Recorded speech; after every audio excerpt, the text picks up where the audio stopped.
మీకు సెట్ కాలేదు మీరు బంద్ చేస్తారు. అన్ని పొలాలకి అన్ని వెరైటీలు సూట్ కావాలని ఉన్నది.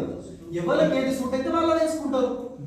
సార్ మీరు అనేది కరెక్టే, కానీ ప్రైవేట్ కంపెనీ చేసినట్టు మన గవర్నమెంట్ రైతు 43 రకాల సింగిల్ ఫార్మ్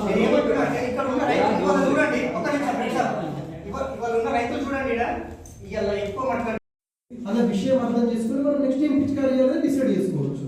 ఈ లింగాకర్ష గుంటలు పంట మొదటి నుంచి 70-80 రోజుల దాకా కంటిన్యూస్ గా పెట్టుకుంటే నష్టం ఏం లేదు. వాటి ఖర్చు కూడా ఎక్కువ కాదు. ఆ ల్యూర్ ఏదైతే ఉంటుందో దాంట్లో డబ్బా ట్రాప్ ఎంత బుట్ట ఉంటుందో బుట్ట కామనే ఏవైతే ఉంటాయో ఈ లింగాకర్షక బుట్టల లోపల ఆడపురుగుకు సంబంధించినటువంటి రసాయనాలు పెడుతున్నారు. ఈ మగ పురుగేమో ఆడపురుగేమో అక్కడ ఉందేమో ట్రాప్ లో అని చెప్పి ఆ బుట్ట దగ్గరికి వచ్చి వాళ్ళు డికంపోజర్ ఏది ఎన్ని నిల్వలు కలుపుకోవాలి ఎట్లా కొట్టాలని ఆ డికంపోజర్ కొట్టడం వల్ల ఫస్ట్ ఈ మొదల్లో నేర్చుకున్నాం. తర్వాత నర్సరీ ఏదైతే వేసుకున్నామో నర్సరీలో నాలుగు పీకడానికి వారం రోజుల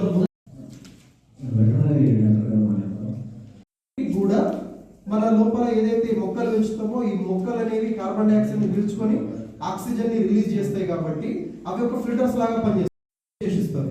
అట్లనే బోధనలో కూడా ఒకటి వ్యవసాయ శాఖకు సంబంధించిన గవర్నమెంట్ ల్యాబ్ ఉంది, అక్కడ ఫ్రీగా చేసిస్తారంట.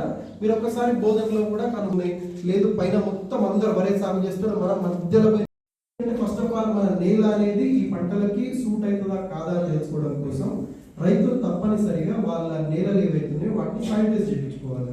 మనకి దగ్గరలో అయితే ప్రాంతీయ చెరుకు వరి పరిశోధన స్థానంలో ఒక సాయిల్ సెంటర్ ల్యాబ్ పారిపోవడం కంటిన్యూస్ గా దిగుబడులను తగ్గిపోవడం గమనిస్తూ ఉంటాం.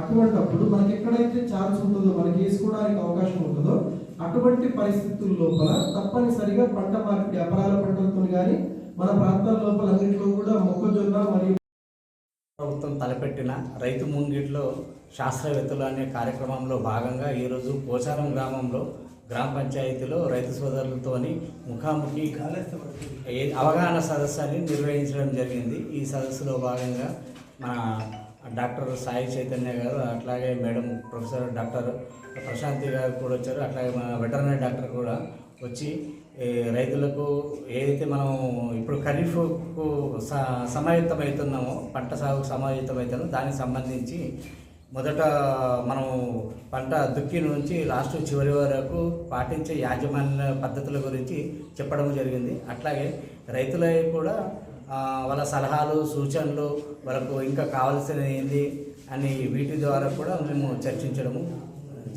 అందరికీ నమస్కారం. నా పేరు సాయి చరణ్. నేను ప్రాంతీయ చెరుకు మరియు వరి పరిశోధన స్థానంలో కీటక శాస్త్రవేత్తగా పనిచేస్తున్నాను. మేడం ప్రశాంతి గారు అక్కడే సిఎఫ్ఎస్టీలో అసిస్టెంట్ ప్రొఫెసర్గా చేస్తున్నారు. ఇక్కడ మండల అగ్రికల్చర్ ఆఫీసర్ మన సిద్ధిరామేశ్వర్ సార్ ఆధ్వర్యంలో మేము ఇక్కడ రైతు ముంగిట్లో శాస్త్రవేత్తలు అనే కార్యక్రమాన్ని పోచారం గ్రామ పంచాయతీ కార్యాలయంలో నిర్వహించడం జరిగింది.